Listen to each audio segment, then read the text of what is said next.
Hi everyone, this is Trevor Jones from AstroBackyard.com, and I've just returned from a paradise vacation in St. Lucia in the Caribbean. So we're back home now. My 36th birthday was yesterday, so go me. Back in Canada, very cold, snowing out here. But I wanted to tell you about the trip. As you know, if you saw the last video, I packed my camera bag full of photography gear, astrophotography gear. It didn't really go as planned as far as astrophotography goes. A big part of it was the weather. It was very sunny during the day, but a lot of clouds and very moist at night. I think this video will be useful to those of you that have plans for astrophotography, but you're trying to do a little too much and you're squeezing it in after a long day of activities. And I know a lot of you have very busy lives with young kids. I can totally understand why astrophotography can be really impractical a lot of the time. You know, planning the trip, thinking about it, okay, I'm gonna be under dark skies and new sky, closer to the southern hemisphere, near the equator. But after a few days, I realized our days were so busy. We were just completely wiped by the time nighttime kicked in. There's a million excuses. The late dinners at 7:30, the drinks all day and the hanging out with people.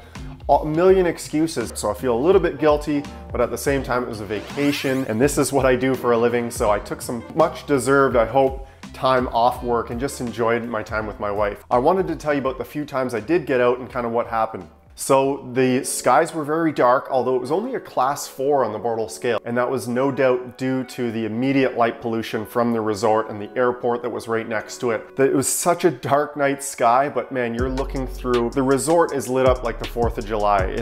There is lights absolutely everywhere for safety. Even the beach is all lit up, so kind of sucks doing astrophotography from a resort from that standpoint. You'd really have to get away, and then of course it can be dangerous. You're in a foreign country and you don't want to just sneak off the resort to some dark place on your own, so that's not really an option either. So what I ended up doing, and this part was great, we had a ground floor balcony. So we were on the first floor, so I could just walk out the sliding door and I'm out on the grounds of the resort, which is great because I could set up my gear, step back inside, do that. No taking an elevator or stairs to get back to my gear or anything like that.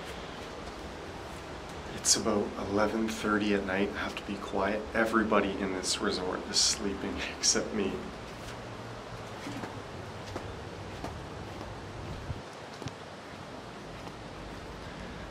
I've got the Star Adventurer set up here in the grass. I was able to pull her a line.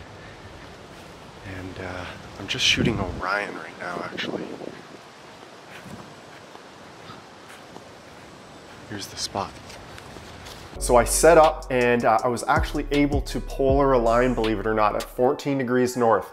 Polaris was just over the peak of the roofs of the resort. We're in a similar situation to last year in Costa Rica, where I'm shooting towards the south, the resort to the north. I was able to polar align in probably about 2 minutes on the Star Adventurer Pro. That being said, setting up safely within the resort, there's palm trees everywhere, so tons of obstructions, and I really couldn't find the view that I wanted towards due south to get Carina and all those great objects. I could see the star Canopus in the night sky, well below Orion, all that fun stuff, but I just couldn't see due south, so no views of the large Magellanic Cloud over the ocean or anything cool like that. I did snap off a few shots of the Orion Nebula and the Orion constellation just because it was so high in the sky, and it was very cool to shoot a northern hemisphere object from the south in a different location.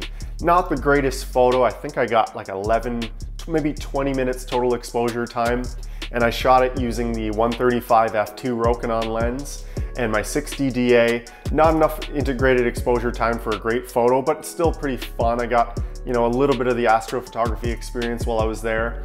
And then we also set up on the beach, and this was much earlier, probably 6:30, 7 o'clock, right after sunset, just to get a wide angle shot looking over the ocean with the beautiful protected reserve, this little island that you could see from the resort, and just looking at the night sky from there with the waves crashing below us. And there's a bit of seaweed in the photo. It's kind of a cool shot, and it was fun taking that one because Ashley stayed out with me for that one. What was really fun on the trip though, it kind of became a daytime photography and filming trip because we did some excursions where we were able to film underwater snorkeling and on a catamaran cruise, and the beautiful pitons, they're called, the two iconic mountains in St. Lucia. Two excursions we did. We hiked up a mountain that was kind of behind the resort.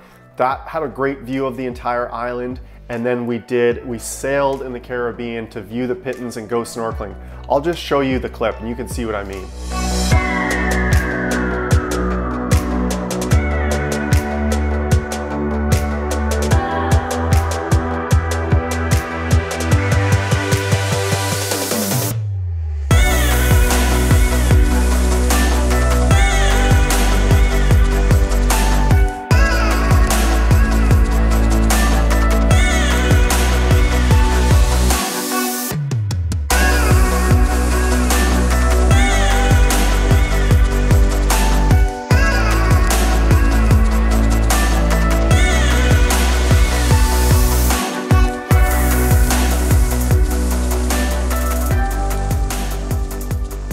I think the big point I want to make in this video is that don't feel guilty if you're an astrophotography addict like me and so many of us are, and you go on a vacation and you're just there to relax. Yes, that night sky is calling you, begging you to shoot it, but it's not very practical, and maybe your family doesn't want you to disappear for hours on end. You do that enough when you're at home, so don't feel guilty. I'm kind of talking to myself here. Don't feel guilty for taking some time off from astrophotography, especially on vacation. I think it's pretty healthy. But that being said, it's back to it now, and I'm just dying to get back out there again. Until next time, clear skies.